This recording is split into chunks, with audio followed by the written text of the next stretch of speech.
Bienvenidos a este especial de Cara a Cara. Los saludos desde el Palacio de Carondelet en Quito, Ecuador. Nos acompaña el presidente Daniel Noboa. Presidente, gracias por participar en Cara a Cara. Han sido 2 meses muy complicados para su país. ¿Qué parte puede dar hoy después de lo ocurrido en enero?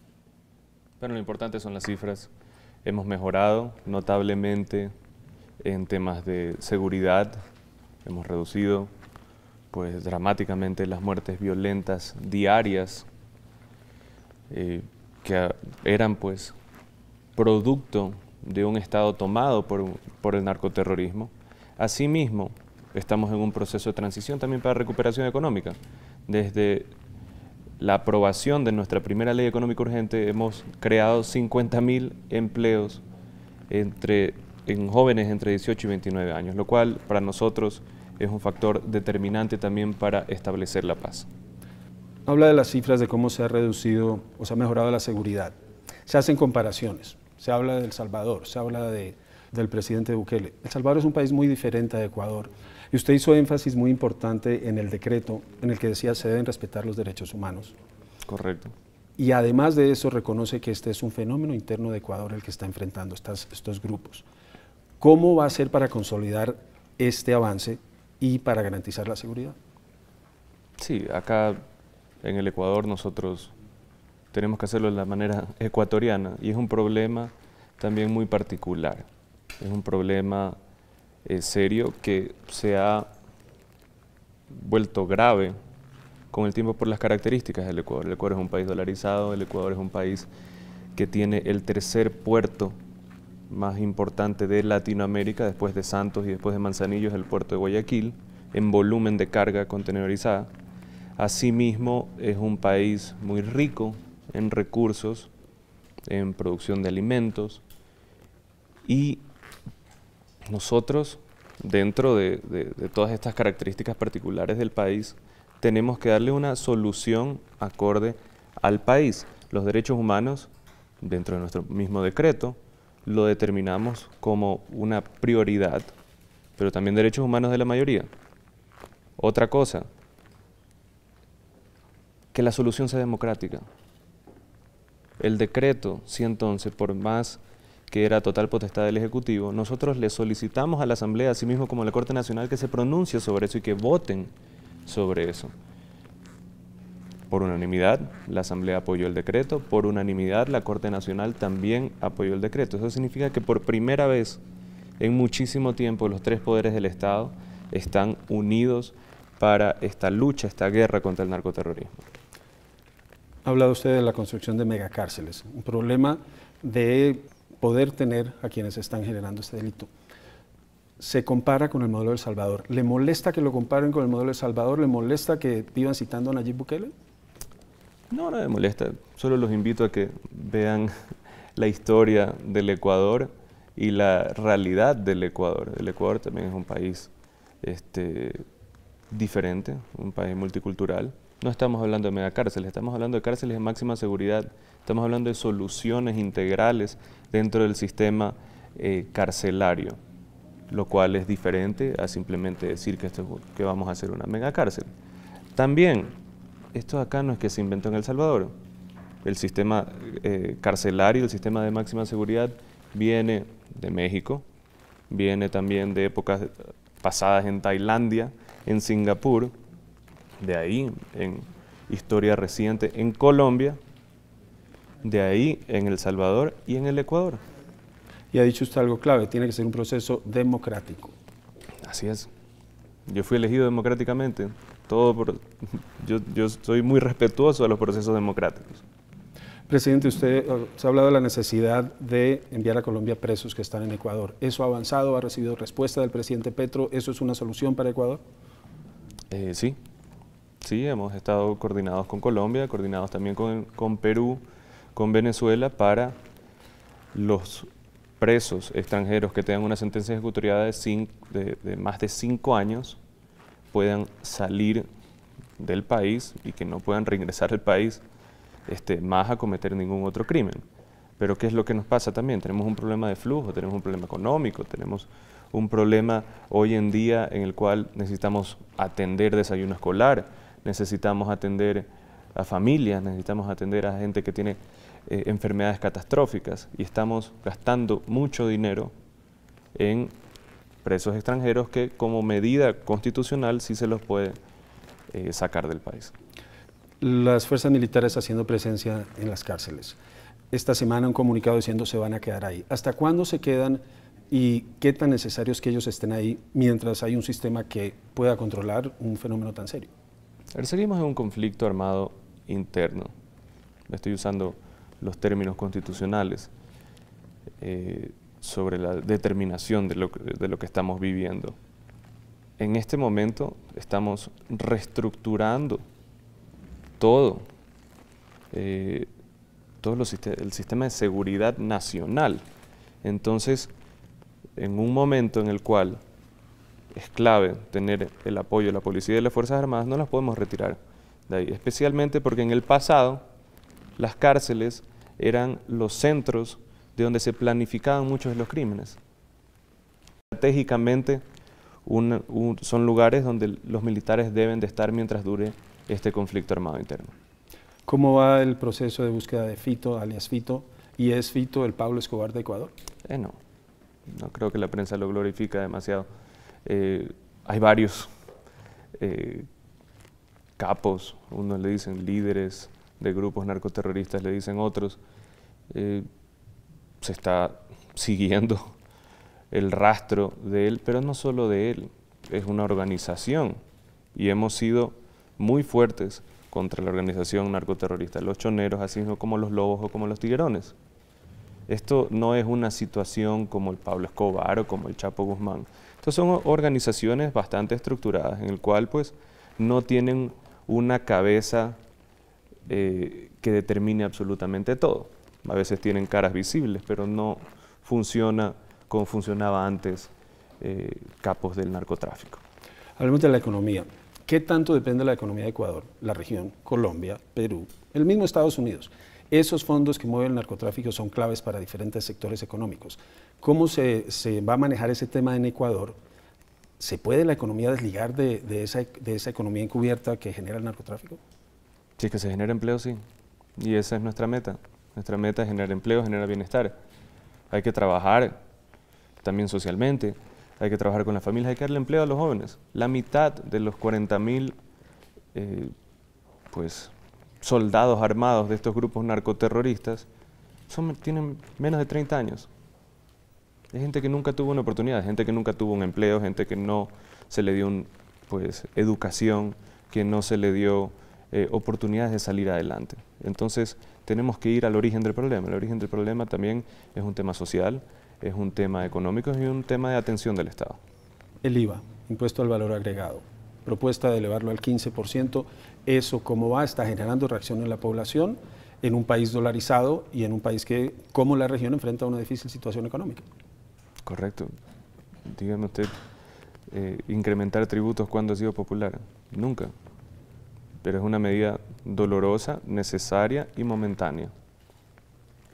Porque el IVA, por más que el 13%, del 12 al 13% queda permanente, el resto es temporal. Estamos viviendo desastres naturales. Tengo llamadas de más de 60 cantones en el país que me piden atención. Heredamos 4.600 millones de dólares de pagos atrasados, de deudas internas, independiente de la deuda externa. Entonces, por el momento lo que tenemos que hacer es asincerar nuestras finanzas, incrementar nuestra recaudación. El momento en el que vemos que está mejorando la situación, el IVA se reduce, porque para incremento de impuestos se necesita trabajar con el legislativo, trabajar con la asamblea, pero para reducción de impuestos, en ese caso, es potestad del presidente, y el presidente, en este caso soy yo, lo iré bajando mientras va mejorando la situación económica. Una frase suya ha generado inquietud. Usted dijo que los invitaba a los ecuatorianos a trabajar más duro, que podrían comer más y hasta comer postre. Algunos la consideraron insensible. ¿Qué les dice? No, fue sacada totalmente de contexto. O sea, lo que me decía es, hablando del IVA, estábamos hablando sobre a quién afectaba el IVA. El IVA no afecta a medicinas, no afecta al transporte público, no afecta a la canasta básica.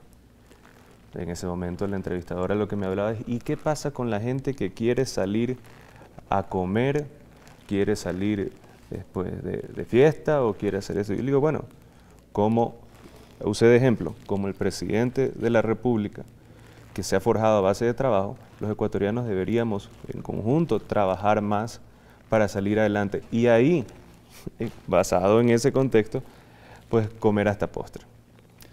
La presidencia, usted llega en una coyuntura muy difícil para Ecuador, a terminar el periodo de Guillermo Lasso. ¿Qué tan diferente es lo que se encontró a lo que esperaba y cómo ve este periodo que le queda? Es totalmente diferente. Totalmente diferente. Nos vendieron un país de que las cuentas estaban saldadas, de que todo estaba bien. De repente abrimos pues las cuentas y había 4.600 millones de dólares en retrasos. 4.600 millones de dólares. Nunca un presidente le ha dejado una situación así de mal al siguiente. ¿Le quedan ganas de presentarse, de buscar la presidencia en un nuevo periodo? Yo no estoy buscando la presidencia. Yo estoy buscando es mejorar la vida de los ecuatorianos. Y para eso creo que debería haber cierta continuidad. No podemos parar ahora. Para mí es ya de una forma hasta casi una obligación que tengo yo con el pueblo ecuatoriano, con los jóvenes, con la gente que no ha tenido oportunidades. No es algo que yo lo estoy buscando, ni pues quiero romper ningún esquema democrático. Yo feliz de la vida tengo mi vida privada. Ya ahorita estoy sirviendo al pueblo nomás. Pero dentro del sistema político ecuatoriano, dentro del sistema constitucional, usted puede buscar la presidencia, no habla de reelección, porque usted está terminando el periodo de Lasso. Sí, lo cual tampoco cuenta como primer periodo. Exactamente. No cuenta como primer periodo. Mi primer periodo técnicamente sería el del 2025, que era originalmente el periodo en el cual me iba a lanzar. Otro tema que viene del gobierno anterior es el del acuerdo con Estados Unidos para el equipo de fabricación soviética que se iba a entregar a Estados Unidos y recibir armamento. Esta semana hubo comunicado del canciller. ¿Eso quedó zanjado? A ver, originalmente se iba a dar chatarra, del cual los Estados Unidos legalmente la podía obtener, y después de eso, basado, sin violar ningún acuerdo internacional, se lo iba a redistribuir. Para nuestra misma sorpresa, los Estados Unidos comunica públicamente de que eso va a ser llevado para un conflicto armado en Ucrania, lo cual nosotros no queremos ser parte, el cual nosotros no queremos triangular tampoco armamento y en el cual no queremos andar violando tampoco ningún tratado internacional. Entonces, ¿qué dijimos en ese momento? Ya si es que públicamente esa es la idea, nosotros no podemos seguir adelante con eso. También Rusia es nuestro tercer socio comercial y en ese caso particular sí tendrían la razón, ya que estaríamos triangulando armamento y eso no lo vamos a hacer.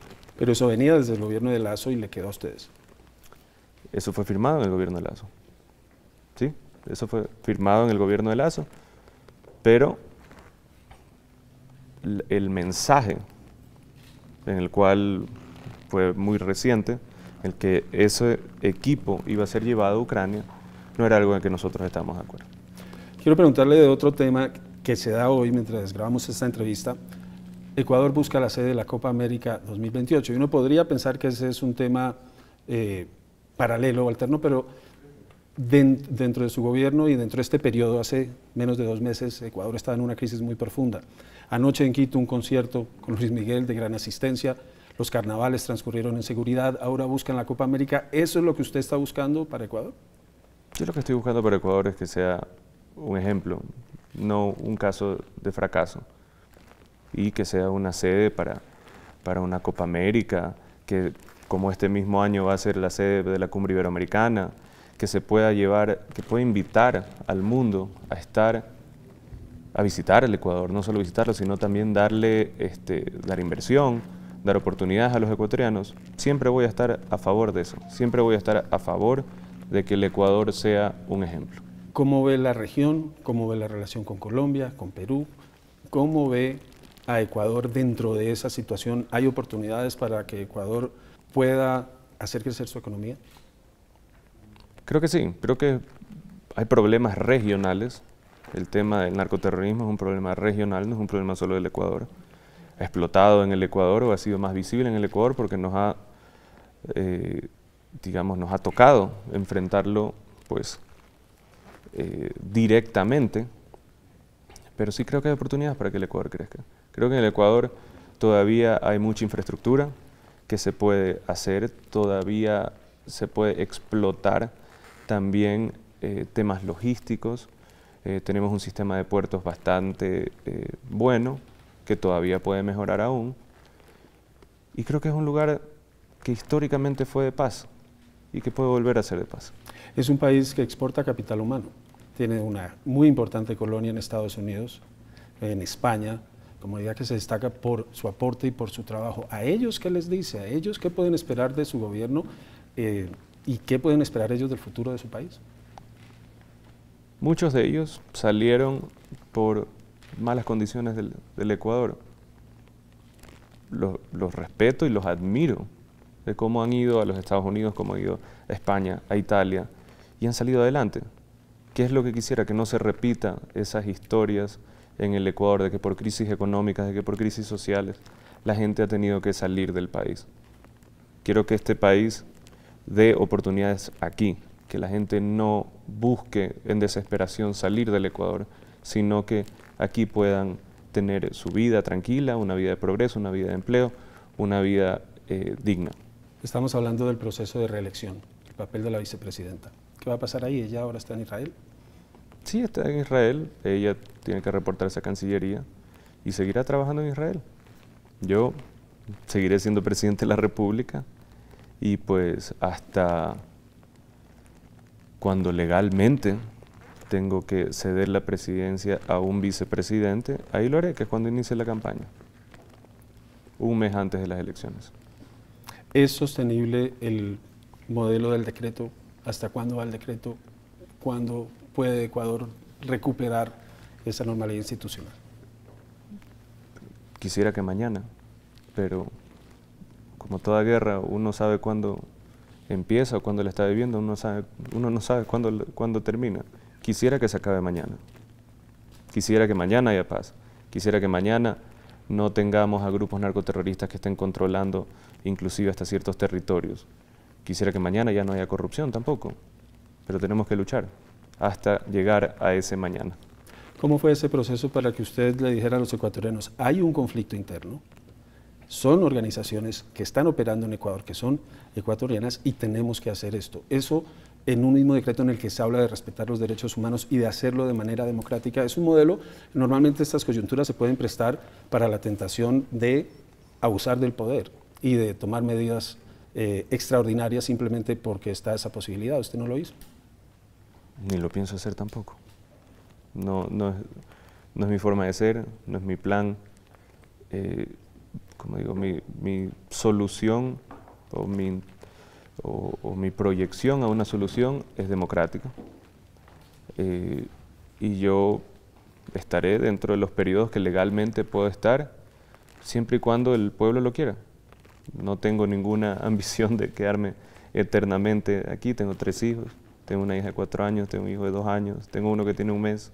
El tema de la migración, presidente, el tema del Darién, el tema del trabajo entre los países, ¿se está haciendo lo suficiente? ¿Se va a poder detener la migración hacia Estados Unidos? La migración solo va a mejorar cuando haya más oportunidades en el Ecuador y cuando haya menos inseguridad. Estamos mejorando, no estamos bien todavía, pero estamos mejorando.